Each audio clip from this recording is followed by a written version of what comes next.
हम बयान नहीं कर पा रहे हैं, मतलब क्या बोले। हेलो फ्रेंड, नमस्ते। कैसे हैं आप लोग? आशा करते हैं अच्छे होंगे, और हम लोग भी अच्छे ही, आप लोग देख ही रहे हैं। तो फ्रेंड, हम लोग के वीडियो पे बार बार एक ही कमेंट आ रहा था कि मुझे क्या हुआ है, कब हुआ है, कैसे हुआ है। तो मैं इस कमेंट का मतलब जितना भी आप लोगों के मन में चल रहा है सवाल, उसको लेकर मैं एक वीडियो बना देना मैं उचित समझा। तो मैं आज वही वीडियो बनाने के लिए आया हूँ। तो मैं आप लोगों को बता दूँ कि ये बात कितना चार चार साल, हाँ 2021 हाँ, में। 4 साल पहले की है। जब मैं बिहार दरोगा में एसआई पोस्ट के लिए मेरा प्रीली मेंस दोनों क्लियर हो गया था। फिजिकल की मैं तैयारी कर रहा था। वैसे तो मैं और भी एग्ज़ाम दिया, जैसे बीएसएससी हुआ, एनटीपीसी हुआ था, ये सभी मेरा क्लियर था। लेकिन मैं मतलब कोई अगर एग्ज़ाम निकल जाता है तो उसके लिए बच्चे लोग बहुत खुश हो जाते हैं ना, तो सब कहते सोचते हैं तो जो हो जाए वही अच्छा है। तो मैं एसआई के लिए, पहले एसआई का ही आया था रिजल्ट, तो मैं एसआई के लिए तैयारी कर रहा था। बहुत दिन से मैं आता दौड़ने के लिए, हाई जंप, लॉन्ग जंप, दौड़, गोला फेंक, ये सब होता था। तो मैं लगभग सब कुछ कर लेता था। तो एक दिन समझिए मैं यहाँ गया, शाम को गया था। हमारे मतलब पास में ही एक कॉलेज है, तो वहाँ पे मैं दौड़ने के लिए गया था। तो रनिंग वनिंग कर लिया, तो बाद में मैं हाई जंप लगाने के लिए गया। तो हाई जंप लगाने के दौरान ही पता नहीं मेरा मतलब बदनसीबी समझिए, मेरा हाथ स्लिप हो गया और कैसे मेरे गर्दन पे चोट लगी कि मैं वहीं गिरा ही रह गया। मैं हिल भी नहीं पा रहा था। तो मेरे साथी लोग वहाँ पे जो थे वो देखे कि अरे भाई ये तो गया, कूदा, अभी तक उठ नहीं पा रहा। तो जाकर देखे वहाँ पे, तो देखे कि मैं तो वहाँ पे गिरा हुआ हूँ, हिल भी नहीं पा रहा हूँ, सिर्फ मैं बोल पा रहा था। तो उन्होंने मुझे उठाया और तत्काल वहाँ पर जूता उता पूरा फटाफट खोल के पैर जितना संभव कोशिश कर सकते सब किया, लेकिन कोई फ़ायदा नहीं। तो फटाक से वहाँ मतलब बगल में ही मतलब हॉस्पिटल था, तो वहाँ पे लेके गए। तो डॉक्टर साहब देखे तो उन्होंने बताया कि ये कोई मामूली चोट नहीं है, ये आपका बहुत गंभीर चोट लग गई है। देखने में लग रहा है मतलब मामूली सा, लेकिन ये बहुत गंभीर चोट है, तो इनका इलाज यहाँ पे नहीं होगा। तो वही डॉक्टर साहब व्यवस्था करा दिए मतलब पटना जाने के लिए। एम्बुलेंस वगैरह सारा कुछ वही कर दिए थे। तो उस टाइम पापा थे भी नहीं, पापा बेगूसराय गए हुए थे। हमारे घर से बेगूसराय की दूरी कितनी होगी, लगभग 70-80 किलोमीटर होगी। और डॉक्टर के पास ही गए हुए थे पापा। तो उनको फ़ोन गया तो फटाफट आए, तब तक सब कुछ व्यवस्था हो गया था। मुझे तो मतलब क्या बताया, मुझे गिरने के कुछ देर बाद ही मुझे कुछ समझ में ही नहीं, समझ में क्या, मुझे कुछ याद भी नहीं है। तो जब मैं गिरने के बाद कुछ देर बाद मुझे मतलब मेरा आँख खुला, तो मुझे पता चला कि मैं 4 दिन से पटना में हॉस्पिटल में हूँ। क्या हुआ, कैसे हुआ, क्या हुआ, मुझे कुछ समझ में ही नहीं आ रहा था। और सबसे बड़ी बात, वहाँ पे जब मैं होश उठा तो मैं तो हिल भी नहीं पा रहा था। और जब मैं बोलने की कोशिश किया तो बोल भी नहीं पा रहा था, क्योंकि मेरा गला पे यहाँ पे काट के मतलब मेरे अभी भी दिख ही रहा होगा। फेफड़े फेफड़े में मतलब प्रॉब्लम आ गया था, मैं सांस नहीं ले पा रहा था। तो गला पे यहाँ पे काट के पाइप लगा दिया गया था, ताकि मैं आर्टिफिशियली सांस ले पाऊँ और मैं मतलब जिंदा रहूँ। ये लगभग कितना दिन होगा नन्नू, 15-20 दिन होगा ना। हाँ, 20 दिन जैसा। 20 दिन जैसा था। मैं 20 दिन तक तो मैं ना कुछ बोल पाता था, ना मैं हिल पाता था। किसी को कोई चीज़ समझाना पर के लिए मैं जब जाता था ना, बहुत परेशानी खा होती भी थी। नहीं पाते थे ना, क्योंकि यहाँ से पाइप डाला हुआ था अंदर। खाना खाता था मैं कहाँ, नाक में पाइप लगा हुआ था, नाक से खाना दिया जाता था। पहले तो कुछ दिन तक मेरा सलाइन ही चढ़ता रहा, जितना हाथ में पाँव में जो पानी चढ़ना बोलता है उसी से खाना मिलता था। उसके बाद कुछ दिन बाद जब मेरे में कुछ इम्प्रूवमेंट आया, इम्प्रूवमेंट में क्या, मैं समझिए मैं तो ख़त्म किया था, लेकिन बचा लिया डॉक्टर साहब ने हमें। तो फिर नाक से खाना, मतलब खाना क्या, दूध हुआ, जो प्रोटीन सप्लीमेंट है वो सब, दाल का पानी हुआ, ये सब नाक से डाला जाता था। और लगभग मैं कितना दिन था वहाँ पे हॉस्पिटल में था, एक महीना से ज़्यादा था, 1-1.5 महीना समझ लीजिए वहाँ पे मैं था। तो 20 दिन के बाद जब मेरा ये खुला गर्दन में ये, तब मैं जाके बोल पाया, तब लगा कि चलो मतलब वो भी डॉक्टर बोले थे हम रिस्क नहीं ले सकते हैं, आवाज आ भी सकता है, नहीं भी आ सकता है। और जब लेकिन भगवान की कृपा से इनका आवाज आया। और जब मैं यहाँ से पटना पहुँचा था, तो डॉक्टर साहब पहले तो ऑपरेशन करने के लिए तैयार ही नहीं थे, क्योंकि बोल रहे थे कि इनमें बचने का बहुत कम चांस होता है, ये बहुत गंभीर चोट है। तो पता नहीं कैसे कैसे, नूनू जी आप ही बताइए आगे कहानी, मैं तो कॉन्सेंस में था ही नहीं। डॉक्टर रिस्क लेने के लिए तैयार नहीं था। वो बोला कि नहीं, ये बहुत मतलब क्या बोले रिस्क वाला ऑपरेशन है, लेकिन फिर भी पापा बोले कि नहीं ऐसा आप कर दीजिए कि मेरा बेटा मेरे सामने भी रहे ना, वो भी मेरे लिए बहुत है। तो फिर डॉक्टर साहब ऑपरेशन हुआ इनका। तो ऑपरेशन हुआ इनका, लगभग ऑपरेशन 6-7 घंटे जैसा चला। हम लोग वेट कर रहे थे कि हम लोग को तो इतना नहीं पता था ना कि इतना गंभीर चोट लगा। हम लोग को लगा कि चलिए ऑपरेशन हुआ, फिर थोड़ा दिन में रिकवरी, जैसे हड्डी वड्डी टूटता है तो हम लोग को लगा वैसे ही जुड़ जाएगा, फिर उसके बाद ठीक हो जाएंगे। हम लोग को पता ही नहीं था कि ये इस टाइप का मतलब हो गया इनको। तो ऑपरेशन 6-7 घंटे चला। उसके बाद ये इनको डॉक्टर आए बाहर तो बोले कि हाँ चलिए ऑपरेशन तो सब कुछ ठीक रहा, लेकिन ऑपरेशन के बाद भी ये अपना मतलब सांस जो है लगभग 3-4 दिन तक ये खुद से ले ही नहीं पा रहे थे। फिर इनका ये गला वाला पाइप डाला गया था। तो इनका ऑपरेशन तो हम तो वहाँ नहीं थे, हम घर पे ही थे। तो जब ऑपरेशन का हो गया उसके बाद हम गए इनसे मिलने के लिए। तो जब हम इनसे फर्स्ट बार मिले उस टाइम इनको देख के मतलब क्या ही बताया, मेरा ऐसा मतलब आईसीयू में हम इनसे मिलने गए, ये पहचान में नहीं आ रहे थे। इनका सारा बाल वाल छील दिया था पूरा टकला करके, इनको पहचान में नहीं, पूरा दुबले पतले से हो गए थे। मतलब एक दिन में ही समझिए, एक दिन बाद आए थे ना मिलने। हमको नहीं पता, आपको तो याद भी नहीं है। तो हम इनको बोले कि आप अपना हाथ हिलाइए। तो ये हाथ हिलाए, थोड़ा सा मतलब नहीं नाक के बराबर ही हिल रहा था।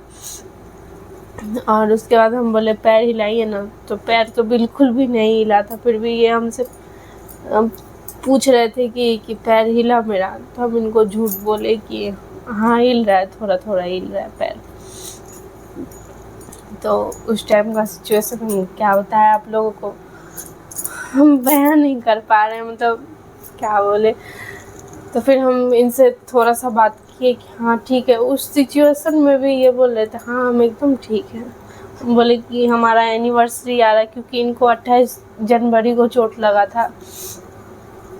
तो हम इनसे एक तारीख जैसा मिलने गए थे। तो हम बोले हमारा एनिवर्सरी आ रहा है तो आप जल्दी से ठीक होके आ जाइए।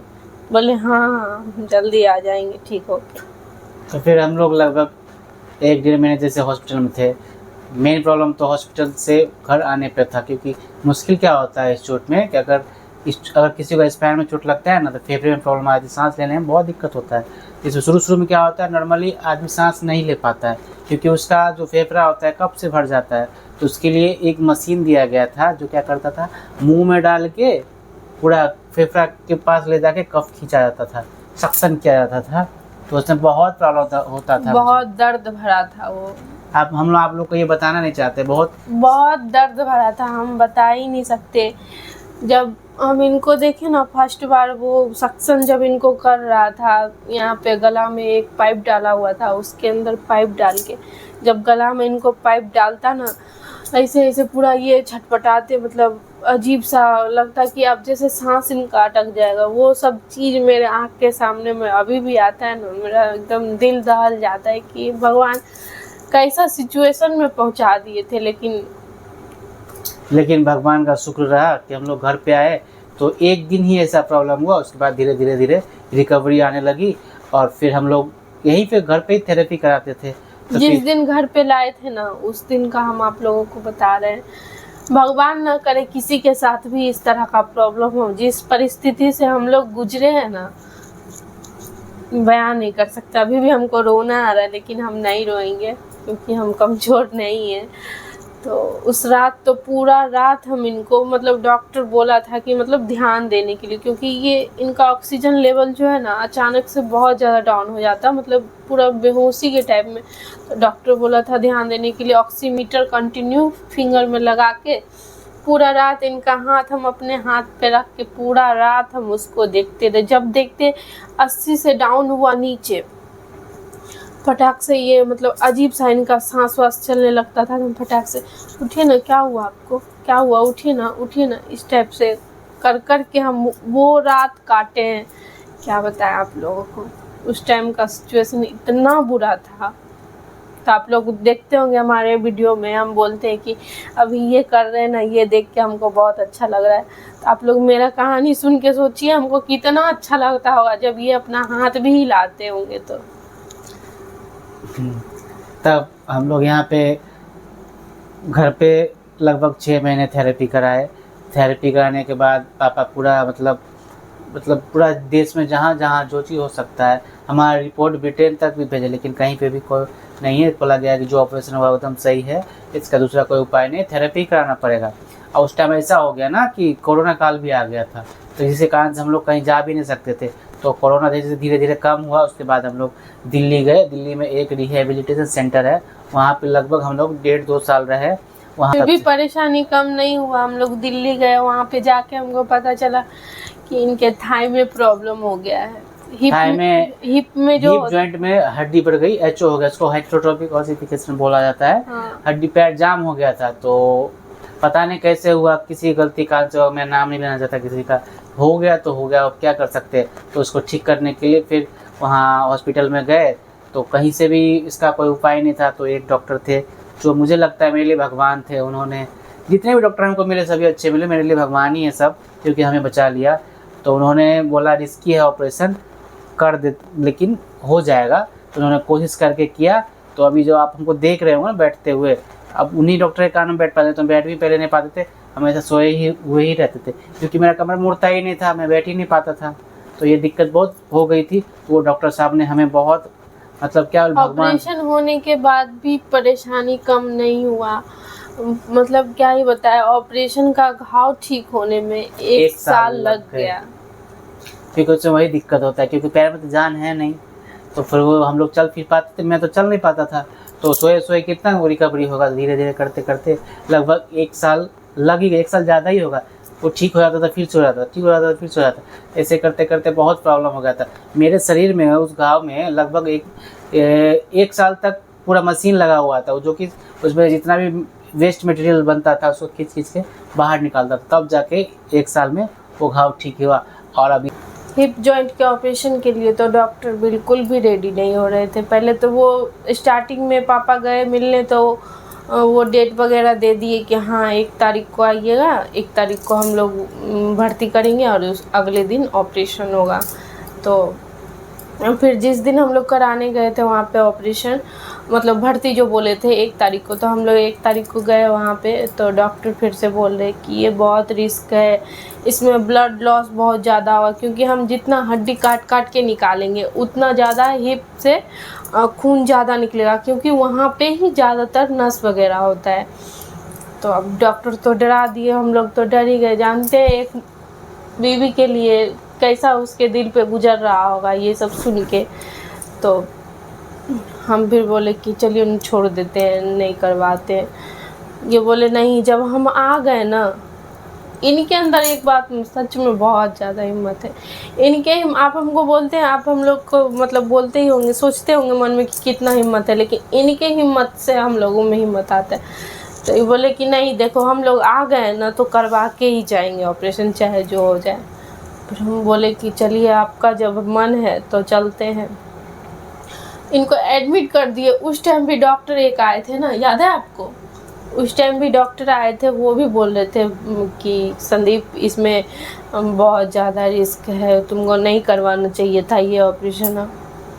तो अब तो खैर जो मन में ठान लिए वो तो करना ही है, क्योंकि अगर करवाते हैं तो दिक्कत जो डॉक्टर बता रहे कि ऐसा हो सकता है, ना करवाते तो ऑलरेडी बहुत ज़्यादा दिक्कत में है, बैठ भी नहीं पा रहे। आप लोग सोच सकते हैं आदमी कंटिन्यू कितना लेटा रहेगा। तो फिर एडमिट कर दिए इनको। अगला दिन ऑपरेशन हुआ, लेकिन भगवान की कृपा से ऑपरेशन अच्छे से हुआ। डॉक्टर साहब निकले तो मुस्कुराते हुए निकले, तो हम लोग को मतलब संतुष्टि मिला कि हाँ चलो सब कुछ अच्छा रहा। डॉक्टर साहब निकले ना तो ऐसा बोले कि संदीप मेरा जान बचा लिया। आप लोग सोच सकते हैं उनको कितना अंदर में मतलब मुसीबत कुछ तो हुआ होगा, तभी तो वो ये बात बोले कि संदीप मेरा जान बचा लिया। तो फिर हम लोग इनसे मिले, कहा कि हम लोग का मतलब यहाँ का नहीं बोल रहे, दिल्ली उल्ली में जो ऑपरेशन होता है तो वहाँ पे मतलब जब तक अच्छे से होश में नहीं आते तो नहीं निकालता है ना उसके अंदर से। तो ये निकले तो होश में ही थे, तो हम मिले इनसे, सब मिले तो बोले हम ठीक है। फिर इनको आईसीयू में रखा गया, आईसीयू में तो मिलना अलाउड ही नहीं था। फिर अगले दिन जाके इनको छोटा आईसीयू बोलते हैं, क्या बोलते हैं, हाँ कहीं हाँ, तो फिर दूसरे में रखे। तो फिर हम इनके साथ रहे लगभग 5-6 दिन जैसा वहाँ पे हॉस्पिटल में। फिर वहाँ से भी ब्लड के लिए भी इतना ज़्यादा झमेला हो रहा था, ब्लड इनको ढेर सारा चढ़ाया गया था, क्योंकि जितना लॉस हो रहा था ब्लड उतना ज़्यादा मतलब चढ़ाया भी जा रहा था। तो फिर वो भी भगवान की कृपा से वो सब भी मैनेज हो गया। तो फिर जाके इनको छुट्टी मिला वहाँ से, फिर आए। तो हम लोग काफ़ी दिन दिल्ली में रहे, बहुत सारा पैसा भी खर्च हुआ। आप लोग सोच ही सकते हैं 2 साल दिल्ली में रहना, वो भी अच्छे एरिया में, क्योंकि जहाँ हम लोग थेरेपी करा रहे थे वो एरिया बहुत ही ज़्यादा अच्छा और महंगा था। तो खैर पैसा तो वहाँ पे मतलब पैसा पानी के तरह समझिए बह रहा था। बस ये उम्मीद मन में रख के चलो भाई पैसा चल जाए, मगर आदमी जो है वो अपने सामने रहे और स्वस्थ रहे, ये सोच के तो हम लोग 2-2.5 साल जैसा दिल्ली में रहे। उसके बाद जब हम लोग देखे कि नहीं बहुत ज़्यादा दिन हो गया और घर में कमाने वाले लोग भी, एक पापा वो भी 50-60 साल के एज के, आप लोग सोच ही सकते हैं। तो उसके बाद हम लोग यहाँ आ गए।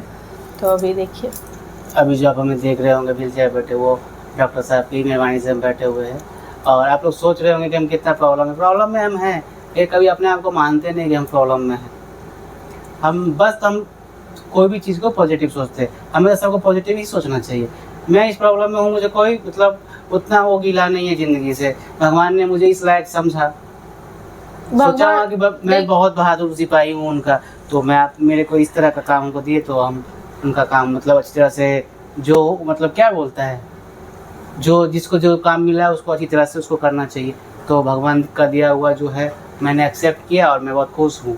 आप लोग सोच रहे होंगे मैं व्हील चेयर पर तो मैं खुश नहीं हूँ, लेकिन मैं बार सबको बोलता हूँ मैं हमेशा खुश हूँ। मेरे शरीर में अभी बहुत सारा पेन है, लेकिन कोई दिक्कत नहीं, सब ठीक है। जो होता है अच्छे के लिए ही होता है। अगर मैं ऐसा नहीं होता तो आप लोग से मेरा जान पहचान कैसे होता। अभी जो मैं कितना लोग इनके लिए दुआ देते हैं, आशीर्वाद देते हैं, ये सब देख के मुझे बहुत अच्छा लगता है।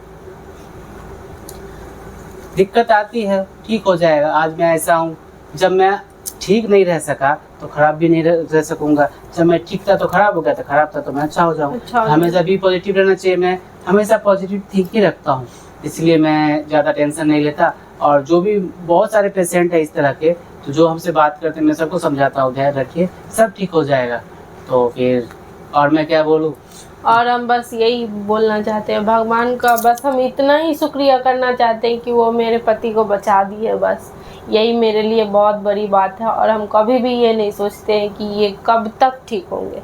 हम अपना मेहनत कर रहे हैं, भगवान का आशीर्वाद, और आप लोग दुआ करिए, आप लोग का भी आशीर्वाद इनको लगेगा और ये जल्दी जल्दी ठीक हो जाएंगे। और क्या हम सोचते हैं छोटी छोटी सी खुशी में ही खुशी ढूंढने का कोशिश करते हैं, क्योंकि टेंशन में रह के कोई फ़ायदा नहीं है।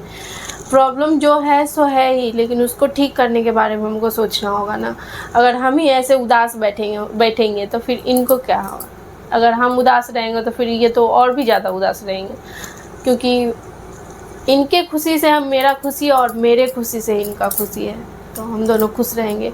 और इस चीज़ में है, आप जितना पॉजिटिव रहिएगा और जितना खुश रहिएगा उतना ज़्यादा रिकवरी आएगा। अगर आप ज़्यादा टेंशन लेते हैं, बहुत उल्टा पुल्टा सोचते हैं, तो आपका रिकवरी जो है पीछे होगा, आप जल्दी ठीक भी नहीं हो पाएंगे।